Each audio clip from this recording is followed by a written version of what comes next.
Hey everyone, What If Fan here, bringing you another exciting part of What If copy system in Naruto.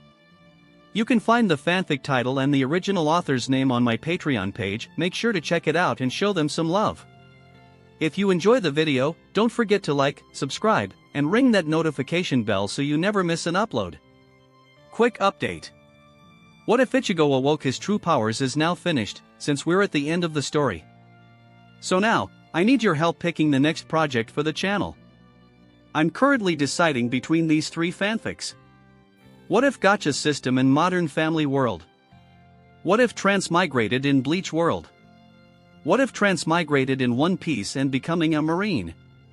Please vote in the poll and let me know which story you'd like to see next. I'll take the top pick and start working on that series next. Also check out my Patreon channel for early releases of all the series, where you can find all the series released one day ahead of YouTube. Alright, let's jump into it. Chapter 311, A Different Night of the Uchiha Massacre. Fugaku Uchiha and Itachi Uchiha ended their conversation in disagreement. Itachi stormed out of the room. Fugaku sighed, watching his son leave. In the end, he couldn't bring himself to kill his own kin. He had steeled himself for it when he came, but ultimately, he couldn't go through with it. Itachi, the next time we meet, we will be enemies. I will show no mercy to a traitor of the Uchiha clan, Fugaku resolved grimly. Meanwhile, Itachi, having left the Uchiha compound, went straight to the Hokage Tower and revealed the Uchiha clan's plan to launch a coup d'etat that very night to Hiruzen Sarutobi. Lord Hokage, I will personally annihilate the Uchiha clan. But I have one condition: Sasuke must survive. Itachi was also prepared to kill his own kin, but his younger brother, Sasuke, was everything to him. He would protect Sasuke even with his own life. I will bear the burden of the massacre and join an S-rank missing nin organization afterward. An S-rank missing nin organization? You mean the Akatsuki? Hiruzen stood up. Unlike the relatively unknown Akatsuki of the original story, the current Akatsuki had already caused significant trouble. Especially with Kakuzu killing Hiruzen's son, Hiruzen had naturally investigated them. Itachi nodded. In return, I will provide Konoha with intelligence about that organization. But I need you to guarantee my brother's safety. Hiruzen pondered for a moment, then nodded. Agreeing to Itachi's terms wasn't a bad deal. Sparing Sasuke Uchiha was insignificant in the grand scheme of things. What makes you think you can annihilate the Uchiha clan? Danzo Shimura asked flatly. Yes, Danzo was also present. Itachi glanced at Danzo, activating his Mangekyo Sharingan, his eyes filled with chilling killing intent. Are these eyes enough? Itachi stared at Danzo, looking as if he wanted to kill him. If not for his rationality, Itachi would have attacked Danzo right then and there to avenge Shisui. But his rationality prevailed, and Itachi held back. Itachi's personality was the complete opposite of Shin's. His overly rational nature made his life unnecessarily difficult. Shin, on the other hand, followed his heart, living freely and unrestrained, unlike Itachi, who burdened himself with such heavy pressures. Mangekyo Sharingan. Danzo looked at Itachi warily, but also greedily. If he had the chance, he would definitely take Itachi's Mangekyo Sharingan. After some discussion, Itachi left the Hokage Tower. Hiruzen sighed heavily. Hiruzen, mobilize the Umbu. I don't think Itachi Uchiha can wipe out the entire Uchiha clan alone, Danzo advised Hiruzen. This time, Hiruzen didn't reject Danzo's suggestion. He needed a contingency plan. If Itachi failed to eliminate the Uchiha, Konoha would have to step in. They needed to be fully prepared. An oppressive atmosphere settled over Konoha, a feeling of impending doom. Even the ordinary villagers felt uneasy, sensing something major was about to happen. Shin, however, was completely different from the tense villagers. He sat leisurely in a tavern, drinking sake. Looks like it's about to begin. Though sitting in the tavern, Shin had already noticed the unusual activity in Konoha, particularly the increased movement of Umbu ninja. He bought 2 more jugs of sake from the tavern, then left, waiting for the show to start. This Uchiha massacre would definitely be different from the original story. Firstly, Shisui Uchiha, who should have been dead, had been revived by Shin using Edo Tensei. Reanimated individuals had significant advantages. Infinite chakra, regeneration even from complete destruction. The only way to deal with an Edo Tensei summon was through sealing techniques. Furthermore, unlike the original story, the current Fugaku Uchiha wasn't passively waiting for death. He wouldn't just stand by and let his son kill him. Night fell. Shin arrived at the Uchiha compound. No one detected his presence. Unless Shin intentionally revealed himself, no one could find him. The clan head's residence. This is a good spot to watch the show. Shin stood on the roof of Fugaku Uchiha's house. The Uchiha compound was quiet, but the training grounds were bustling with activity. The Uchiha clan ninja had gathered there. Itachi alone can't defeat the Uchiha clan. Even with Obito Uchiha's help, it's impossible. Shin believed that even if Itachi enlisted Obito's aid, they couldn't annihilate the Uchiha clan. In the original story, Itachi succeeded for several reasons. It was largely a surprise attack, many Uchiha were asleep, Obito helped, and Fugaku didn't resist. Now, Itachi would have to face the Uchiha clan head-on. Even though the Uchiha clan had weakened, they were still the strongest clan, their strength not to be underestimated.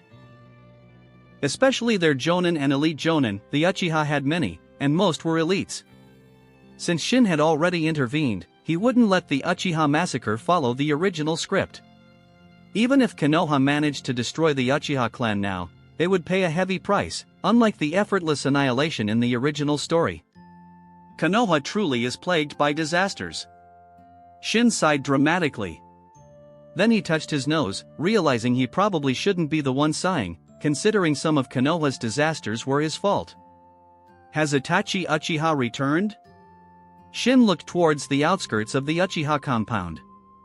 Even in the darkness, across such a distance, Shin could clearly see Itachi.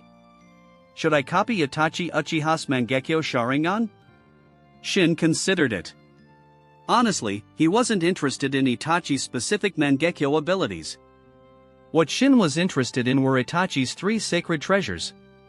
Itachi Susanoo possessed the Totsuka blade, the Yada mirror, and the Yasaka Magatama. While the Yasaka Magatama could be used by any Susanoo, the Totsuka blade and Yada mirror were exclusive to Itachi. They might not be that useful, but I might as well copy them. Shin didn't think these treasures would be particularly useful to him, but driven by his collector's instinct, he decided to copy them anyway. It would only cost one advanced replication card. Shin could afford it. He immediately used an advanced replication card to copy Itachi Uchiha's Mangekyo Sharingan. Chapter 312, Fatherly Love and Filial Piety. Having copied Itachi Uchiha's Mangekyo Sharingan, Shin settled in to watch the unfolding drama. He knew it was going to be spectacular. He shifted his gaze from Itachi back to Fugaku Uchiha, who had gathered all the clan's ninja. No words were needed, they understood the situation. They had already held their council meeting. Tonight's battle determines the fate of the Uchiha clan. Fugaku Uchiha, clad in battle armor, addressed his clansmen. This truly was a fight for their survival. Failure meant the end of the Uchiha clan. Success meant taking control of Konoha. Driven by ambition and pushed to the brink, Fugaku had no other choice.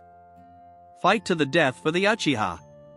Their thunderous roar echoed through the compound, reaching Itachi Uchiha as he stepped onto Uchiha grounds. His expression hardened. Itachi, looks like there's some trouble, Obito Uchiha said, appearing beside Itachi. Without turning, Itachi knew who it was, the masked man claiming to be Madara Uchiha, who had approached him earlier.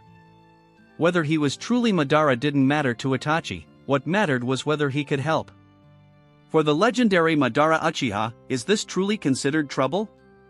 Itachi asked. Haha, while I agreed to help you, I also expect you to demonstrate strength worthy of my attention. Otherwise, I have no use for a worthless pawn. Obito chuckled coldly, then his form distorted and vanished. Itachi placed his hand on the katana strapped to his back, slowly drawing the blade as he walked resolutely towards the assembled clan. They're about to clash.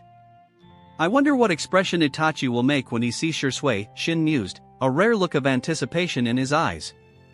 He was eager to see if Itachi could maintain his usual composure. Fugaku led his men forward, Itachi advanced towards them. Soon, father and son met. Father. Itachi looked at his father, his eyes filled with complex emotions, but he activated his three-tomo Sharingan without hesitation.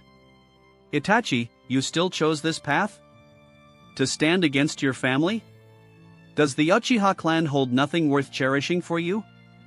Fugaku's disappointment was palpable. Though he had suspected this outcome, seeing Itachi truly choose to oppose them was still hard to accept. I apologize, father. This is for the village. Though young, Itachi's resolve was firm. Fugaku's words didn't sway him. Itachi. Just then, Shisui stepped out from the crowd, his gaze fixed on Itachi. Shisui? Impossible. Aren't you dead? Itachi finally lost his composure upon seeing Shisui. I did die. Now, I exist in a different form, Shisui said calmly, looking at Itachi. Now, we are enemies. I will show you no mercy. Itachi frowned. Enemies? He knew Shisui should be loyal to the village. Now, I fight only for the Uchiha clan, Shisui stated, unwilling to elaborate further. Why? Itachi desperately wanted a reason.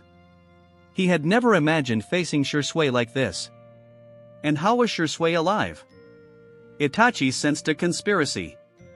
This is definitely not Shisui's true intention, Itachi thought. Shisui would never oppose Konoha. There is no why. We are enemies, either you die, or I do. Shisui slowly drew his katana. Shisui, leave Itachi to me. Fugaku stopped Shisui. He would face his own son. Time for a touching scene of fatherly love and filial piety? Shin watched the father and son duo. This was shaping up to be quite the dramatic confrontation. Would the filial son Itachi achieve his Thanos-level goal this time? Under Shin's watchful gaze, father and son clashed. Since they stood on opposing sides, there was no need for further words. Fugaku hadn't tried to persuade Itachi further. Though he hadn't spent much time with Itachi, as a father, he understood some aspects of his son's personality. Once Itachi made up his mind, he couldn't be swayed.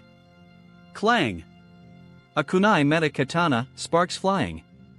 Fugaku's superior strength forced Itachi back. At 13, Itachi couldn't match Fugaku in raw power, nor was strength his forte.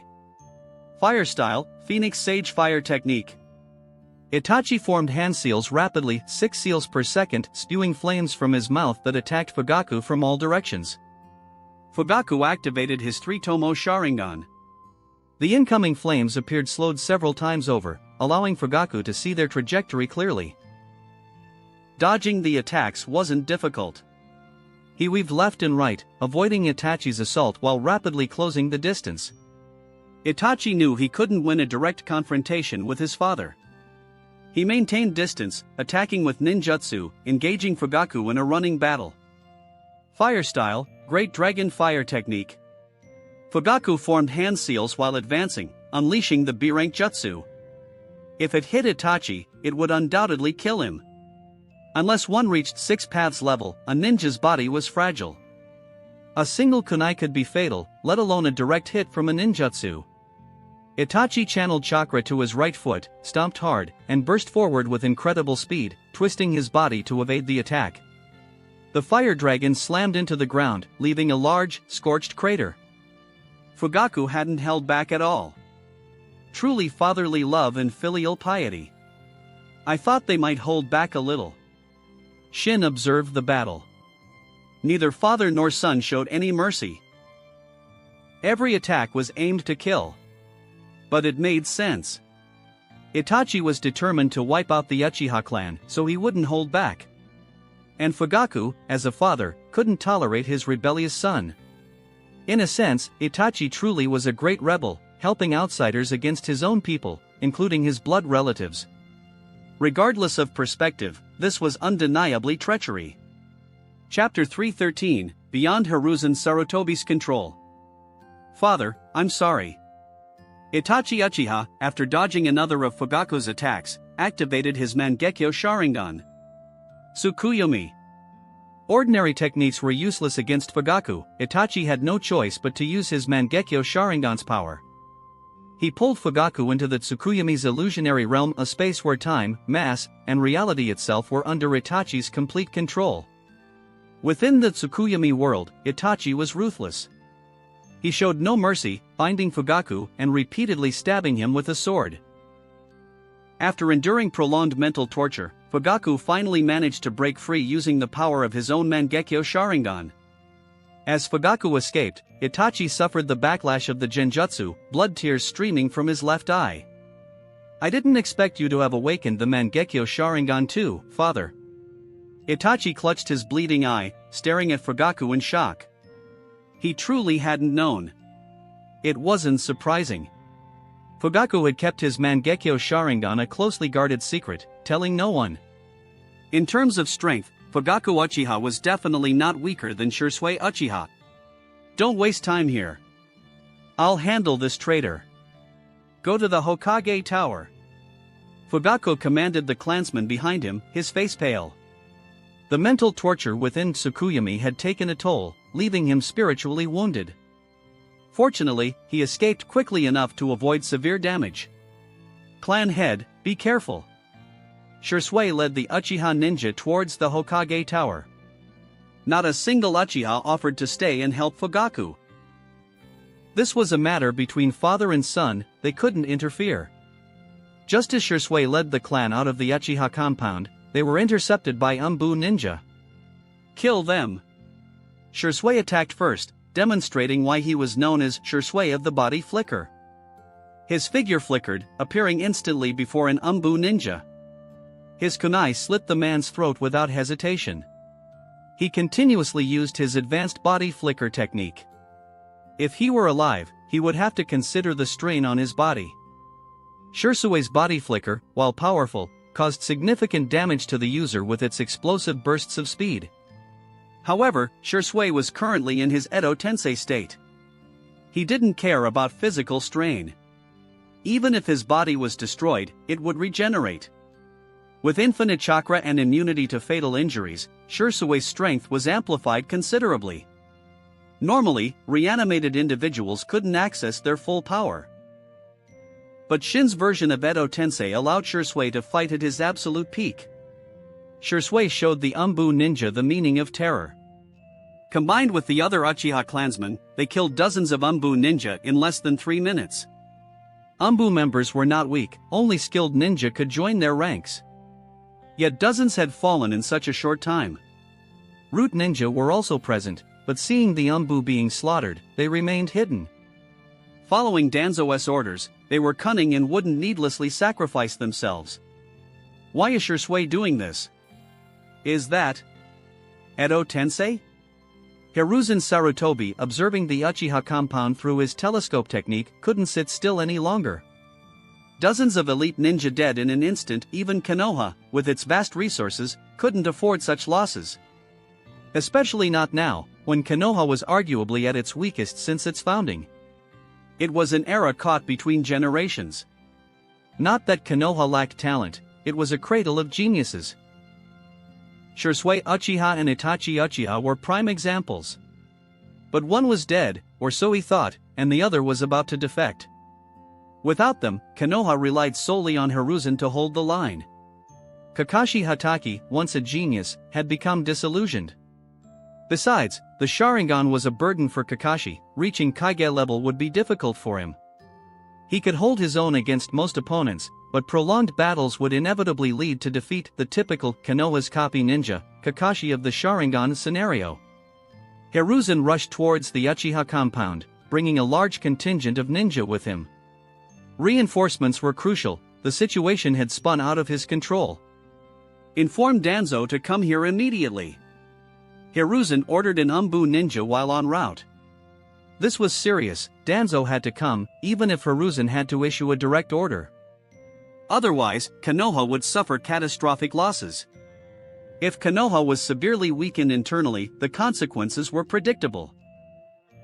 Other ambitious villages wouldn't miss the opportunity to strike. Hiruzen soon arrived at the Uchiha compound, where the battle had escalated. Fugaku Uchiha and Itachi Uchiha had both activated their Susanoo. The towering, armored figures radiated immense power and pressure. Though not perfect body Susanoo, they were nearly as large as the Nine Tails.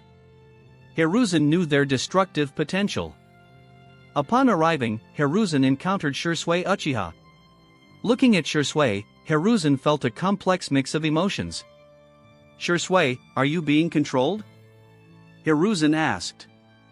He had suspected Shisui was in an Edo Tensei state when observing him earlier, seeing him now confirmed it. "Third Hokage, that doesn't matter. All you need to know is that I am your enemy," Shisui replied coolly. Summoning Jutsu, Enma. Hiruzen wasted no more words, summoning his monkey companion, Enma.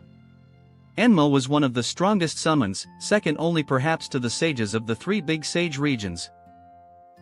Now only two, since Shin had eliminated the White Snake Sage. "Looks like another tough fight," Enma remarked upon appearing. Hiruzen wouldn't summon him otherwise. "Enma, I need your help again. Transform into the adamantine staff," Hiruzen said to Enma. Enma transformed without complaint, becoming the adamantine staff, which Hiruzen wielded as his weapon. "I'll deal with Shisui Uchiha. The rest of you, handle the other Uchiha clansmen," Hiruzen ordered the Umbu ninja accompanying him. He then attacked Shisui without hesitation. Against traitors, there was no mercy. Chapter 314, Who Can Withstand Constant Ultimate Attacks? Hiruzen Sarutobi clashed with Shisui Uchiha, while the remaining Umbu engaged the other Uchiha clansmen. Meanwhile, Fugaku Uchiha was still locked in a dramatic father-son showdown with Itachi Uchiha. Their battle escalated, both unleashing the ultimate power of the Mangekyo Sharingan, the Susanoo, hailed as the power of gods. The sheer force of their clash ravaged the Uchiha compound, leaving destruction in its wake. Shin had already relocated, now floating high above, observing the battles below. "The moon is particularly bright tonight," Shin commented, glancing upwards. Though not a dark and stormy night, it was certainly a night for killing. The other clans must have been alerted by now. I wonder if they'll intervene.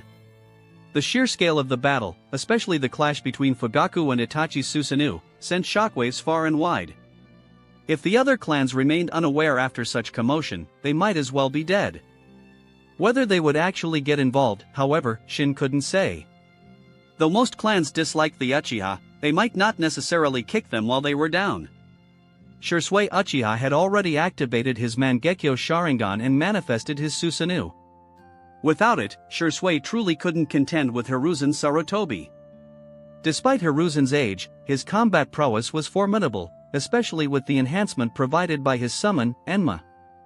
Hiruzen let out a sharp cry, leaping into the air with monkey-like agility, bringing his staff crashing down onto Shisui's Susanoo. Boom! The impact forced the Susanoo back several steps, the point of impact shattering completely. Shisui remained expressionless, channeling chakra and ocular power to repair the Susanoo's damage. In his Edo Tensei state, chakra and ocular power consumption were irrelevant. Shisui could keep this up indefinitely. Hiruzen panted slightly. "This isn't working. He's too troublesome." He knew how difficult reanimated individuals were to deal with. Those brought back by Edo Tensei could only be sealed. Hiruzen couldn't think of any other way to defeat Shisui. "Umbu, notify the sealing team," Hiruzen ordered, catching his breath before continuing to fend off Shisui's Susanoo attacks. The drill-like spiral sword thrust forward again. Hiruzen didn't dare block such an attack directly. As Hiruzen dodged, the attack struck the ground where he had stood, blasting open a crater dozens of meters wide. "This is giving me a headache."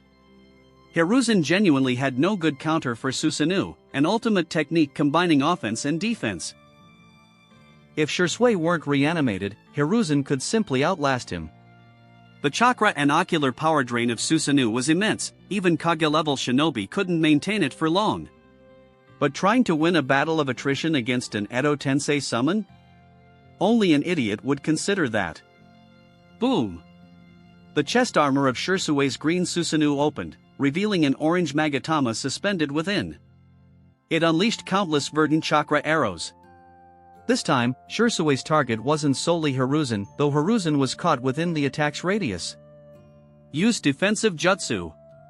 Hiruzen shouted, then, ignoring the chakra cost, performed the earth release, earth-style wall. This large-scale jutsu consumed a significant amount of chakra, even Hiruzen felt the strain. His chakra reserves were only average, not particularly vast. The jutsu was cast, but it couldn't hold. The first wave of arrows was blocked, but Shisui continued unleashing more. Each chakra arrow packed the explosive force of a paper bomb. Facing such a continuous barrage of powerful attacks, Hiruzen couldn't hold out. Who could withstand someone constantly spamming ultimate attacks? As expected of someone I reanimated. Truly impressive. Shin watched Shirsui's display of power, unable to resist praising himself. When it comes to the Edo Tensei technique, I declare myself the strongest. Currently, Shin was the only one in the shinobi world who knew Edo Tensei. Orochimaru hadn't learned it yet. The defensive jutsu failed. Konoha's Umbu ninja began suffering casualties, the losses mounting rapidly. Being struck by a chakra arrow meant certain death or severe injury. Hiruzen, what's the situation? Danzo arrived at that moment. Hiruzen was somewhat surprised to see him here. Danzo, no time to explain. Help me hold off Shisui Uchiha. Hiruzen yelled to Danzo. Shisui Uchiha? Danzo looked towards Shisui in shock. His eyes are intact? Danzo, surprised to see me? Shisui looked at Danzo with hatred. Although Shin had altered Shirsui's will, his memories remained untouched. It wasn't strange for Shisui to hate Danzo, it would be strange if he didn't. Danzo had stolen his eye and was the reason he committed suicide. Die. Yasaka Magatama. Shisui launched the Magatama, shaped like the Sharingan pattern, towards Danzo. This was one of Susanoo's true ultimate techniques. Its power surpassed S-rank ninjutsu. A direct hit would undoubtedly kill Danzo. However, Danzo wasn't just fodder. He had earned his reputation as the darkness of the shinobi through strength. Having been on guard, Danzo used the body flicker technique to dodge. As for Hiruzen standing beside him, Danzo didn't care about his fate. In fact, Danzo wouldn't mind if Hiruzen died. If Hiruzen died, the Hokage position would surely be his. Hiruzen, of course, wouldn't be killed so easily. Even Danzo could dodge in time, the stronger Hiruzen certainly could. Danzo, we have to hold off Shisui Uchiha together. Let the sealing team handle him. He's in an Edo Tensei state. You should know what that means. Hiruzen said to Danzo. Danzo's eyes flickered. He naturally knew about Edo Tensei. He even coveted the technique greatly, but unfortunately, he couldn't learn it. Meaning, Shisui Uchiha is already dead? Someone revived him? Who used Edo Tensei to bring back Shisui Uchiha? Danzo asked Hiruzen. Hiruzen shook his head. He didn't know. But it definitely wasn't someone from the Uchiha clan, they didn't have access to this forbidden jutsu. Chapter 315, The Death of Fugaku Uchiha. Still chatting at a time like this? Do you really not take Shisui Uchiha seriously? Shin commented, watching Hiruzen and Danzo converse. Are they that confident in their strength? Shin mused. Looks like Shisui isn't posing enough of a threat. Should he raise the difficulty for them? Shin stroked his chin, considering whether to add more chaos to Konoha's situation. Fortunately, Hiruzen didn't know Shin's thoughts. Otherwise, he might have coughed up blood from sheer frustration. Konoha was already barely holding on, increasing the difficulty would be disastrous. Perhaps sensing Hiruzen and Danzo's lack of focus, Shisui Uchiha couldn't stand it anymore and unleashed another ultimate attack. The Magatama in his Susanoo's chest pulsed again, releasing an even denser barrage of green chakra arrows than before. As the battle raged, Shisui became increasingly proficient with his Susanu's power. Although he possessed the Mangekyo Sharingan, he hadn't used Susanoo often before. Aside from his fight with pain, he had always tried to avoid it due to the immense cost, blindness and extreme physical strain. Danzo, stop discussing who revived Shisui. The most important thing now is to block his attacks. Hiruzen yelled, trying his best to protect the Konoha ninja. If he had time, Hiruzen would have liked to ask about the history between Shisui and Danzo. Shisui's earlier hateful roar towards Danzo clearly indicated a hidden story. And how did Shisui really die? There were too many unanswered questions. But Hiruzen had no time to interrogate Danzo now. Shisui's relentless assault gave him no reprieve. Even with Hiruzen and Danzo working together, they were still being overwhelmed by Shisui. However, their combined efforts did alleviate much of the pressure. Meanwhile, the battle between Fugaku Uchiha and Itachi Uchiha was far more brutal. Itachi knelt on the ground, his Susanoo flickering, barely holding together. His vision blurred, his body racked with bone-deep pain and exhaustion. Itachi gritted his teeth, pushing through the agony. Fugaku, in comparison, was in slightly better shape. Your father is still your father. The current Itachi was still too inexperienced compared to Fugaku. In the original story, Itachi succeeded in the massacre because Fugaku didn't resist, essentially waiting to be killed by his son. Now, Fugaku was fighting back, showing Itachi that his position as clan head wasn't just due to connections, it was earned through strength. However, better shape was relative. The cost of using Susanoo was immense, evident from the blood streaming from Fugaku's eyes. Itachi, if you turn back now and help the Uchiha clan, I can forgive you. Fugaku's heart softened. Itachi was his greatest pride, he loved his son dearly. Father, I should be saying that to you. Think about the consequences. Even if the Uchiha clan succeeds in the coup, it will ultimately lead to war. Itachi replied painfully. It seems your will won't waver. Fine.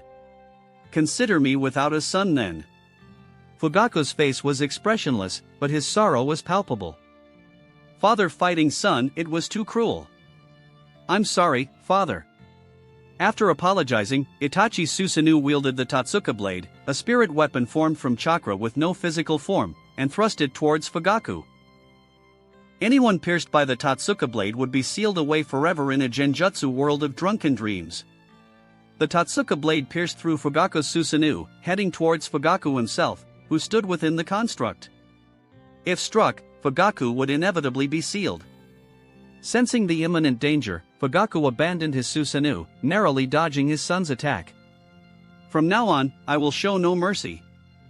Fugaku said, suppressing his inner rage. Yasaka Magatama. Yasaka Magatama. Father and son unleashed the same technique simultaneously. The collision resulted in a deafening explosion. The Uchiha compound was completely leveled. Itachi coughed up blood, unable to maintain his Susanoo any longer. It dissipated.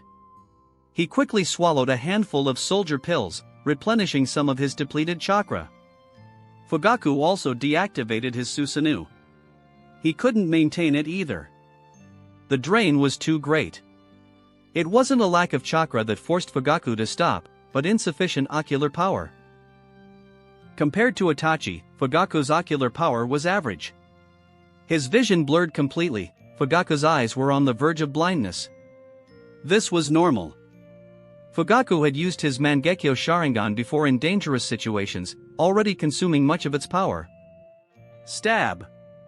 The sound of a blade piercing flesh echoed. Fugaku's eyes widened as he looked down at the ninja sword suddenly protruding from his body. Itachi, I helped you out. You don't mind, do you? Obito asked Itachi. Yes, it was Obito who had stabbed Fugaku.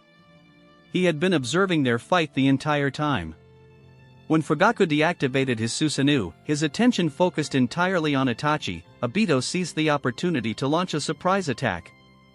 No one had expected Obito's sudden intervention, not even Itachi. Die! Fugaku wasn't dead yet, the stab hadn't hit a vital point. He quickly swung his kunai backward, but it passed harmlessly through Obito's intangible form. "Father, rest in peace." Itachi suppressed his inner turmoil, appeared instantly before Fugaku using body flicker, and thrust his katana through Fugaku's heart. Fugaku's eyes widened, filled with intense unwillingness as he died. Just like this?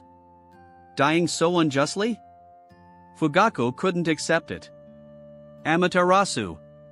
Just then, Itachi suddenly unleashed Amaterasu. Black flames instantly engulfed Fugaku's body, reducing it to ashes within the dark inferno. Itachi hadn't intended to desecrate his father's corpse. He had done it because he noticed the masked man eyeing his father's Mangekyo Sharingan. To prevent the eyes from falling into the hands of this self-proclaimed Madara Uchiha, Itachi used Amaterasu to destroy them. Chapter 316, Family and Greater Good. Gazing sadly at his father's ashes, Itachi Uchiha eventually suppressed his grief and looked up towards the masked man claiming to be Madara Uchiha. Suddenly, Itachi's pupils constricted, his eyes fixed tightly on the space behind Obito. "What's wrong?" Obito asked, noticing Itachi's strange reaction, puzzled. "Not bad, Madara. You found a good seedling. Ruthless enough to kill his own father, exactly what the Akatsuki needs." Shin, standing behind Obito, patted his shoulder. Obito's hair stood on end. Hearing Shin's voice, he finally relaxed. If it was Shin Uzumaki behind him, worrying about safety was pointless. If Shin wanted him dead, he wouldn't be safe anywhere. However, Obito still felt annoyed by Shin's unpredictable appearances, though he didn't dare show it. Maintaining a composed facade, Obito said coolly, naturally, "Anyone I deem worthy is suitable for the Akatsuki." Itachi remained silent, his gaze locked onto Shin. He recognized Shin now. Though fewer and fewer people recognized Shin these days, Itachi was interested in the major events of the shinobi world's past and knew who Shin was. The Reaper of the shinobi world, Shin Uzumaki, is he also part of the Akatsuki? Itachi wondered silently. If so, the Akatsuki's threat level rose significantly in Itachi's mind. "That reanimated Shisui Uchiha, that was your doing, wasn't it?" Obito asked Shin. "What do you think?" Shin didn't answer directly, but Obito knew. The reanimated Shisui was indeed Shin Uzumaki's handiwork. Obito wasn't interested in Shin's motives. But with Shin still here, Obito didn't want to linger either. "Itachi Uchiha, let's go," Obito said, glancing sideways at Itachi. "You go first. I still have unfinished business."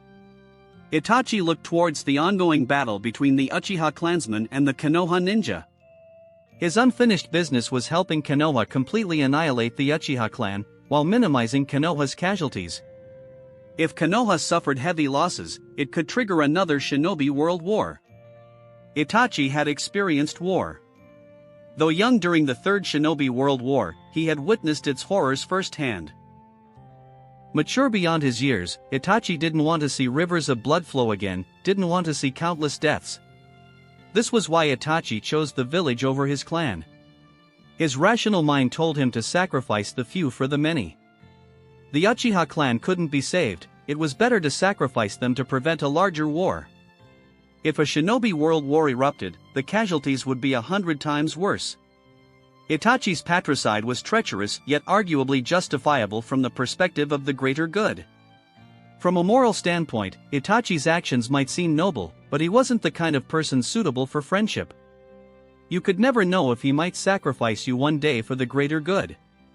Even his beloved younger brother, Sasuke Uchiha, wasn't exempt from his schemes. He had planned to use Koto Amatsukami on Sasuke to ensure he would forever protect Konoha. It seemed that in the face of the village's interests, even his brother took second place. These were just speculations, of course. Only Itachi himself knew who truly held more importance in his heart, the village or his brother.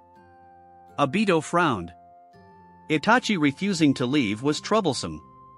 "Are you planning to break our agreement?" Obito's eyes flashed with cold light. He wasn't easily fooled. Itachi Uchiha's strength was indeed valuable, recruiting him would strengthen the Akatsuki. But Obito didn't need him. There were countless geniuses in the world, Itachi wasn't indispensable. No, our agreement was that you would help me annihilate the Uchiha clan. Obito fell silent. That was their agreement. Though Fugaku was dead, many Uchiha clansmen remained. However, Obito didn't want to get involved now. Shisui Uchiha had been revived by Shin Uzumaki.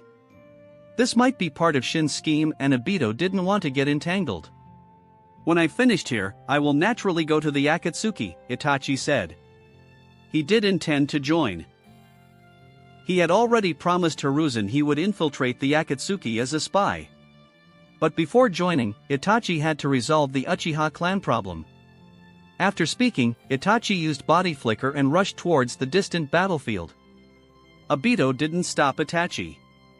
If Itachi survived, he would recruit him into the Akatsuki. If not, then it didn't matter. Aren't you going to stop him? He seems likely to disrupt your plans, Obito said to Shin. Plans? When did I ever have plans? Shin asked Obito with a faint smile. The so-called plans were just Obito's assumptions. Obito thought Shin had some grand objective, but Shin had none. If Shin truly had a goal, it was probably just to make this drama more exciting. Next, we might see Itachi Uchiha fight Shisui Uchiha. Care to watch? Shin invited Obito. Shisui Uchiha? Actually, I once considered recruiting him into the Akatsuki. But after investigating, I found him unsuitable. Obito had indeed considered Shisui before. But after having White Zetsu investigate him, Obito realized it was impossible. Shisui Uchiha would likely choose death over joining the Akatsuki. That was why Obito eventually set his sights on Itachi. Obito didn't leave. He also wanted to see how Konoha would deal with the Edo Tensei. He knew about the Edo Tensei technique. Over the years, with White Zetsu gathering intelligence, the shinobi world held few secrets from Obito. He understood how troublesome Edo Tensei was.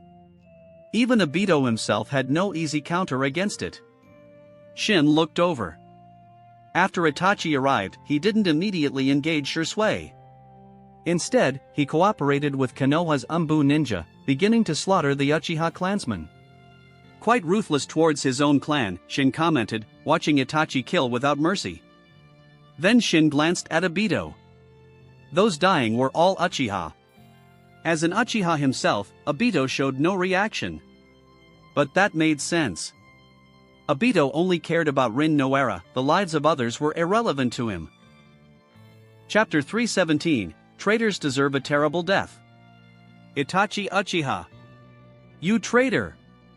May you die a horrible death.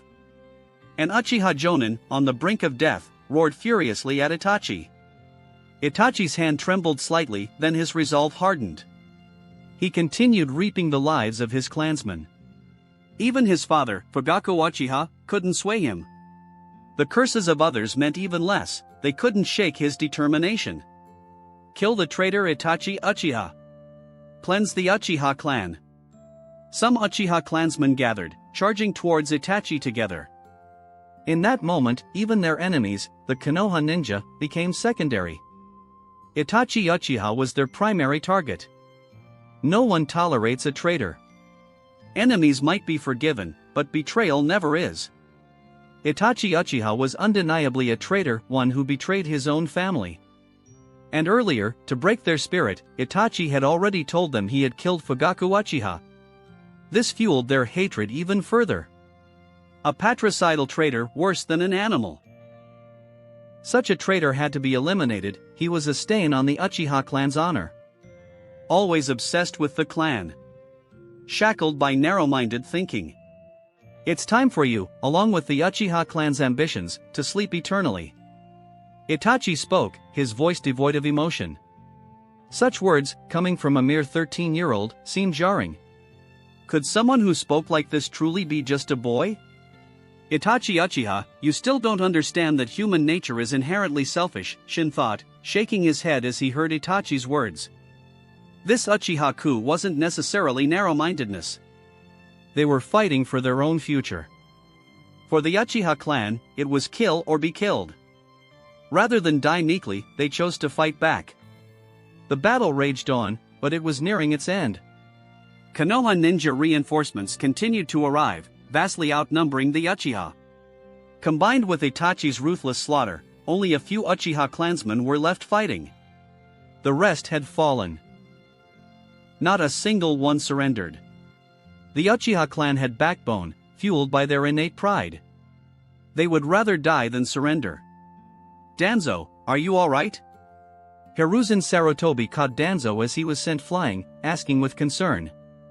Danzo closed his eyes, silent. "Do I look alright? I just got punched by Susanoo." If Danzo hadn't reacted instantly, he might already be dead. Cough. "Hiruzen, I'll leave the rest to you." Danzo refused to fight anymore. He couldn't afford to. Continuing would force him to use his trump card, Izanagi. He avoided using the trump card unless absolutely necessary.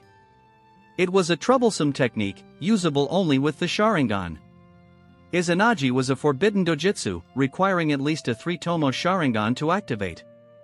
Hailed as the perfect dojutsu, it was a forbidden technique used on oneself. At the moment of activation, it recorded the user's state with the Sharingan. Within the jutsu's effective time, any damage suffered by the user, including death, would be physically reverted to the recorded state. Essentially, all negative effects, including death, were converted into illusions, while all beneficial actions, like the user's attacks, became reality.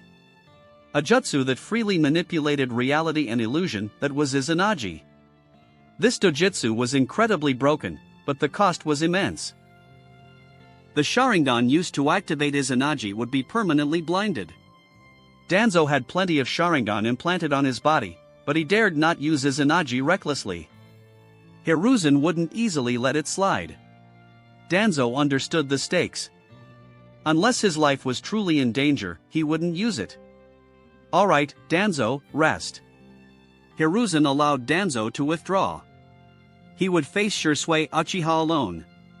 Shisui, having fought for so long against two opponents, showed no signs of fatigue. And Edo Tensei's summon wouldn't tire. Unless Shin released the jutsu or Shisui was sealed, he could fight indefinitely. There were other ways to defeat Edo Tensei, such as yin-yang release or truth-seeking orbs. Reanimated bodies stood no chance against those. Another method was destroying the soul. If the soul was annihilated, the Edo Tensei would be broken.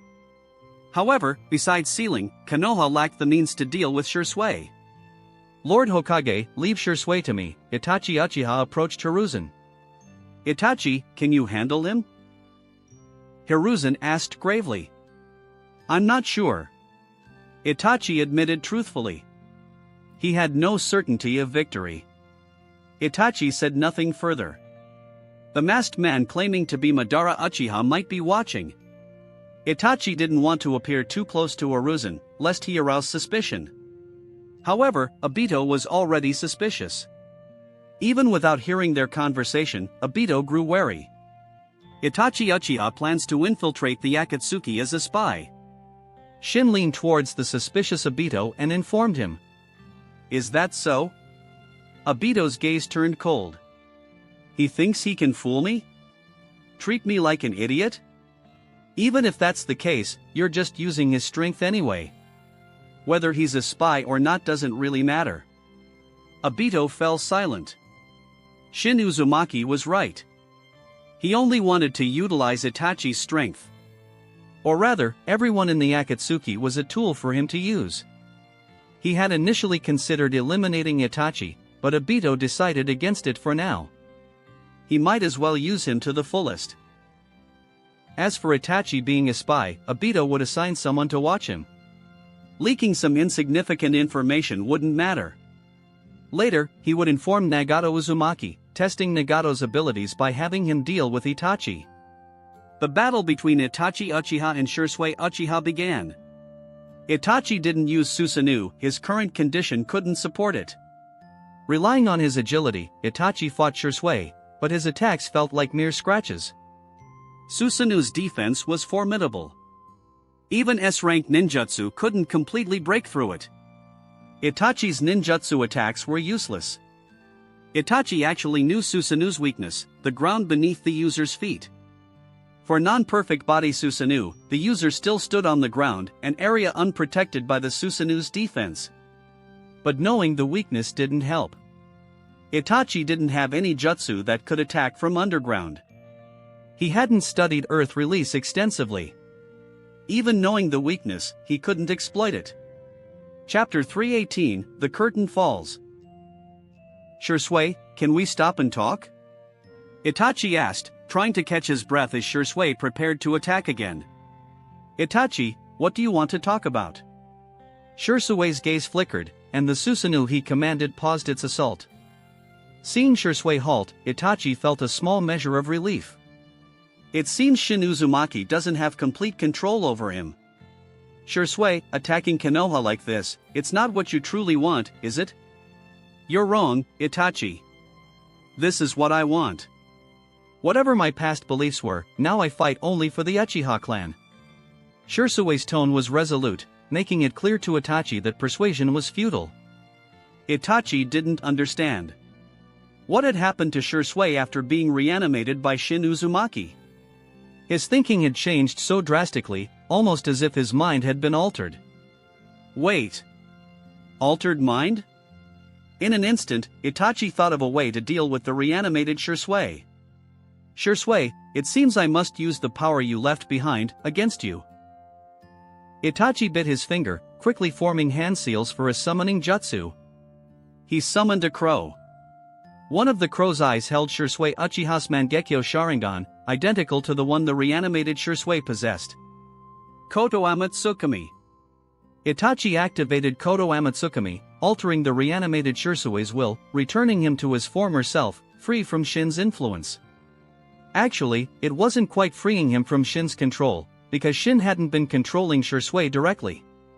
Shin had merely reflected Shursui's own Koto Amatsukami back at him, altering his will. Now, Itachi had changed it back. Shursui deactivated his Susanoo, and offered Itachi a faint smile. Thank you, Itachi. Itachi shook his head slightly, glancing at the few remaining Uchiha clansmen. By now, they had all fallen to the Konoha ninja. Shursui, what are your plans now? Itachi asked Shursui. Me?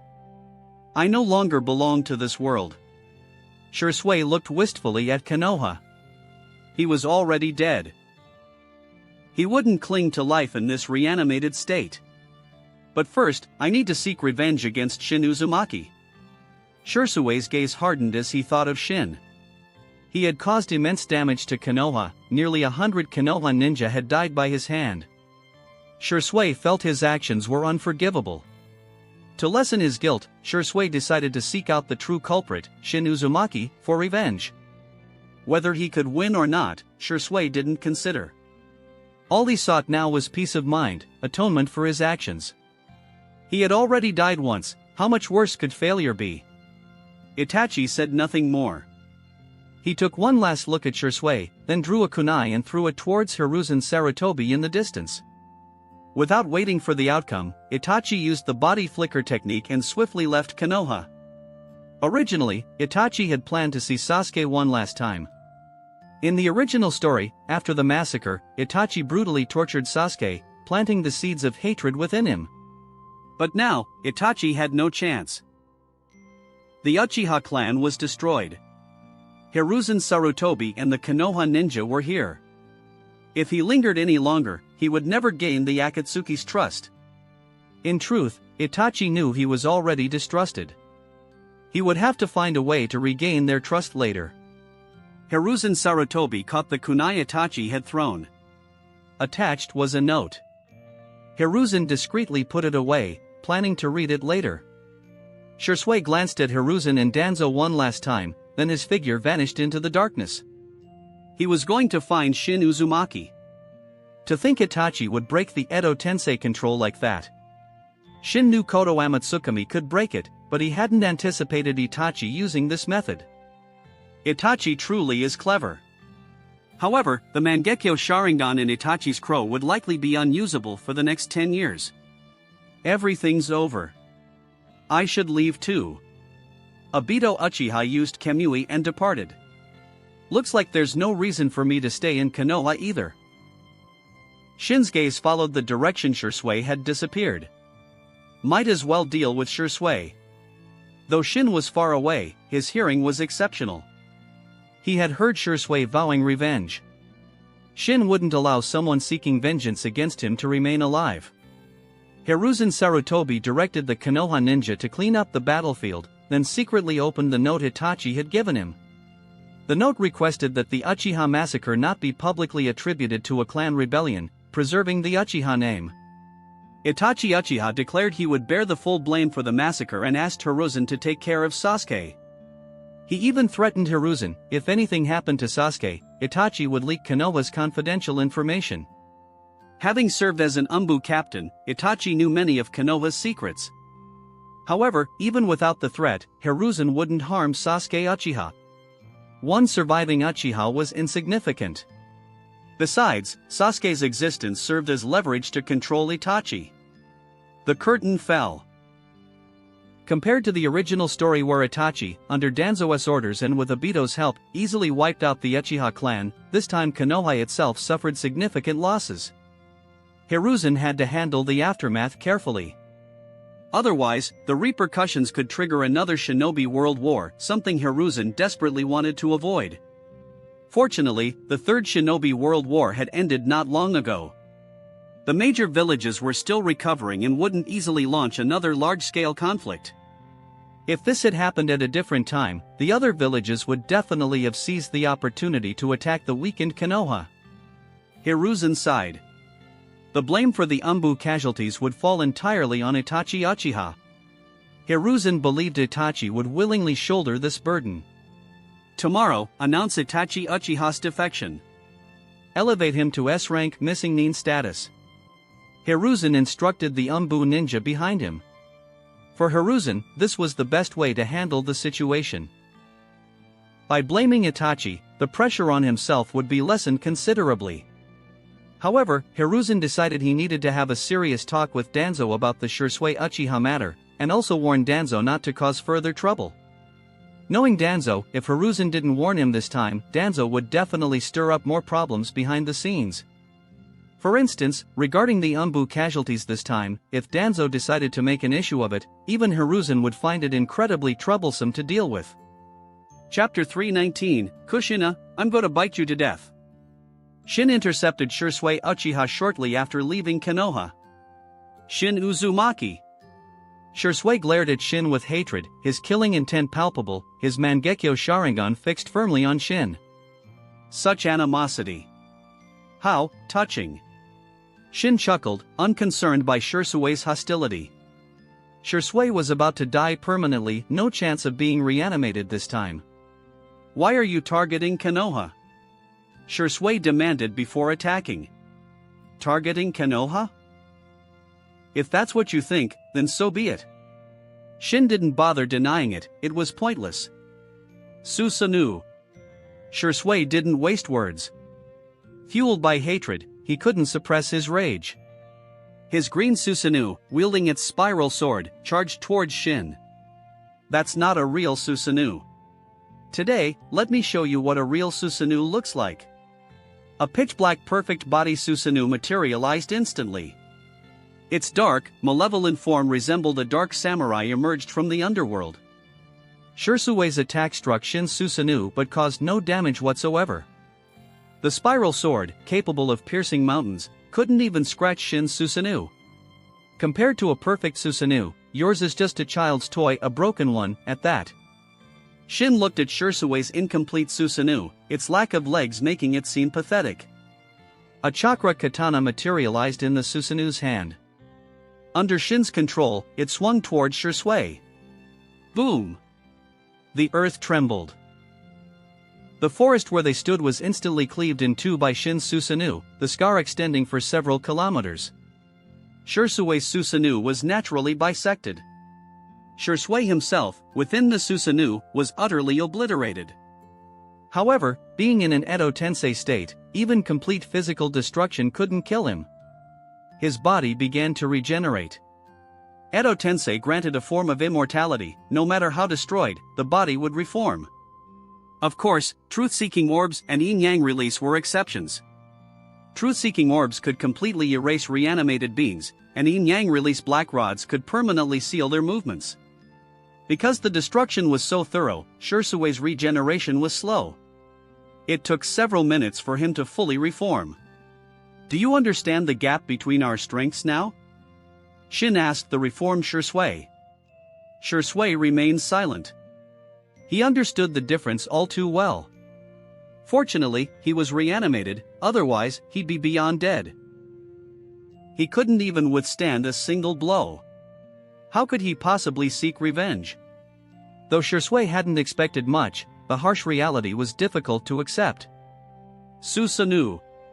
Shirsue activated Susanoo again and attacked Shin. Edo Tensei made him fearless of death. Shirsue felt he could fight on. Not bad. You truly have courage. Shin watched Shirsue with appreciation.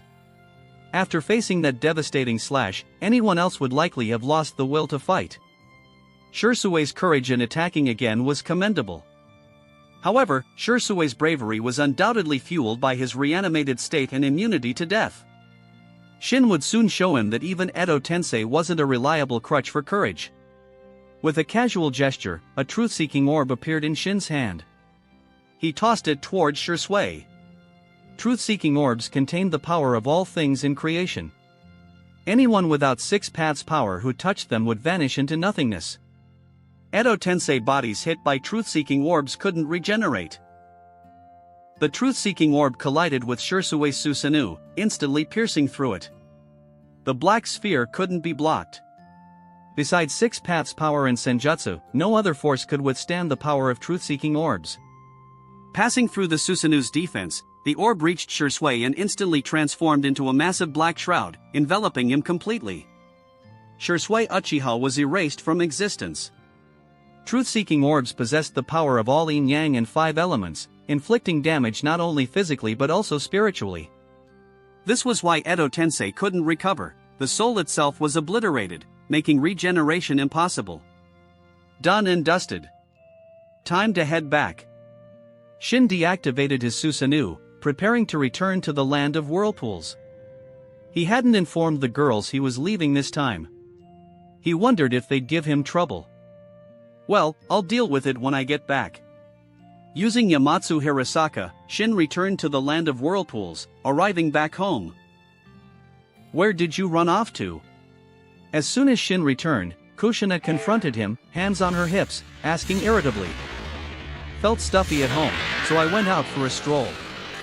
Shin shrugged, sitting down calmly. Liar. You're lying.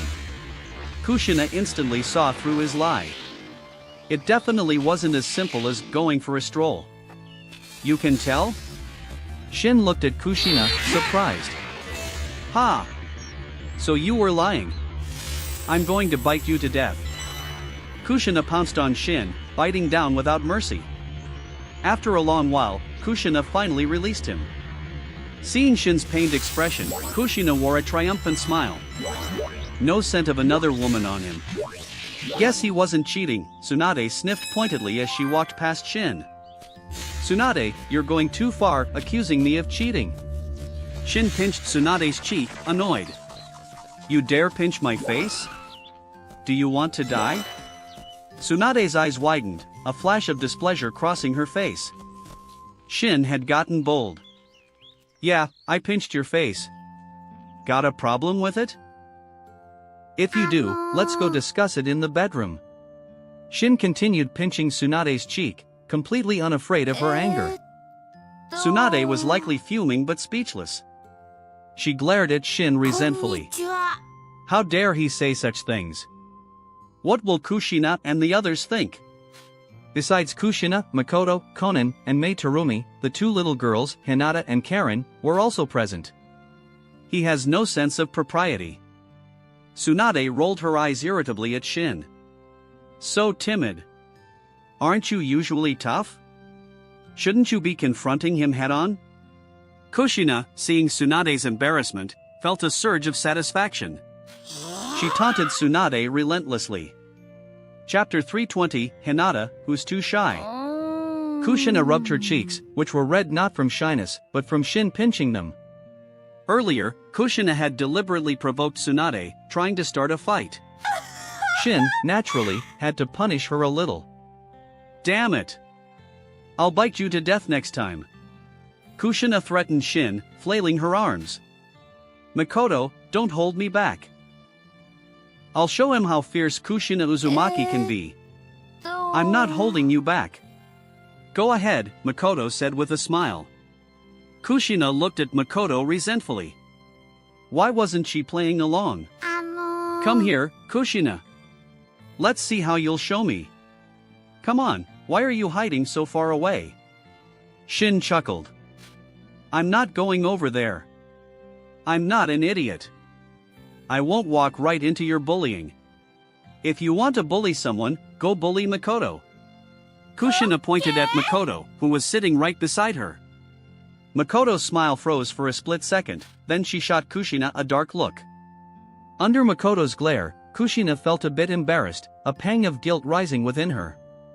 Shin nii, where did you actually go? Conan asked Shin curiously. To Konoha. It was quite lively there. The Uchiha clan launched a coup, then got wiped out. Shin told the girls. The Uchiha clan was wiped out?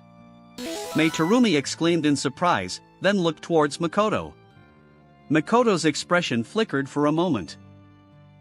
Although she had left the Uchiha clan long ago and didn't have much attachment left, hearing this news still saddened her slightly. Why did the Uchiha clan launch a coup? Makoto asked Shin. She didn't understand why the Uchiha, living in Konoha, would resort to such measures. Konoha's leadership had always marginalized the Uchiha clan. Perhaps the Uchiha couldn't endure it any longer, Tsunade answered before Shin could. She knew the situation well.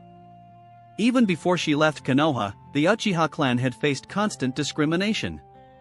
In Tsunade's view, it was remarkable the Uchiha had lasted this long. The marginalization began long ago, even before Madara Uchiha's supposed death. Madara leaving Konoha was partly due to this. Hashirama Senju hadn't discriminated against the Uchiha, in fact, he treated them quite well. But his younger brother, Tobirama Senju, was different. Tobirama hated the Uchiha and naturally pushed them aside. Coupled with the Uchiha's poor relations with other clans, constant marginalization eventually led to an explosion. It was almost inevitable. But it was unexpected that the Uchiha clan ended up destroying themselves like this. Sigh, two great clans, both gone now, Tsunade sighed. She was referring to the Senju and Uchiha, the two rival founding clans. Didn't expect you to be so sentimental. Shin looked at Tsunade strangely. Can't I feel a little nostalgic? Tsunade rolled her eyes at Shin. Sure, I didn't say you couldn't. I'm taking Karen and Hinata to train. Shin stood up, taking the two little girls with him to the training grounds. Hinata, have you learned the 8 trigrams 32 poems I taught you? Shin asked Hinata, looking down at her. Shin nii, I've learned it. Hinata replied, her face flushed red. Though she lived with Shin and the others now, she was still incredibly shy. Good job, Hinata. Shin patted Hinata's small head, praising her to boost her confidence. Being patted on the head by Shin, Hinata's face turned crimson. Steam seemed to rise from her head. She swayed unsteadily for a couple of steps, then fell backward. Seeing Hinata about to fall, Shin quickly caught her. Looking at the fainted Hinata, Shin sighed and rubbed his forehead. She didn't used to faint from shyness before. Why is she getting more shy as she gets older? Shin couldn't understand it. Karen, standing nearby, was unfazed. The first time she saw this happen, she had been terrified, thinking something terrible had happened to Hinata. But after witnessing it multiple times, she wasn't surprised anymore. We'll wait for Hinata to wake up before continuing her training. For now, I'll teach you. Shin looked at Karen, deciding to instruct her first. Okay, Shin-sama. Karen looked at Shin happily. Ever since Shin brought her back, Karen had always addressed him as Shin-sama. Even though Shin had corrected her several times, she hadn't changed. "Have you learned the Rasengan I taught you?" Shin asked Karen. I've learned it." Karen then demonstrated her progress, using the Rasengan to punch a hole through a large tree. Karen was only 8 years old, yet she had already learned the A-rank ninjutsu, Rasengan. This was partly because the Rasengan was relatively easy to learn compared to other A-rank techniques. Although your chakra reserves are considerable, Karen, teaching you S-rank jutsu now, you probably wouldn't be able to perform them. As an Uzumaki, Karen naturally had large chakra reserves. But being young, her reserves weren't yet sufficient for S-rank jutsu. For now, continue practicing the Rasengan. You're not quite proficient yet.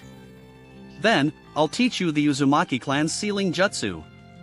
The Uzumaki clan's true specialty lay in Fuin jutsu. When people thought of the Uzumaki clan, they typically thought of longevity, vast chakra reserves, and terrifying sealing techniques. Most powerful sealing techniques in the shinobi world originated from the Uzumaki clan, after all. Sealing jutsu? Karen's face lit up with anticipation. She was eager for Shin to teach her.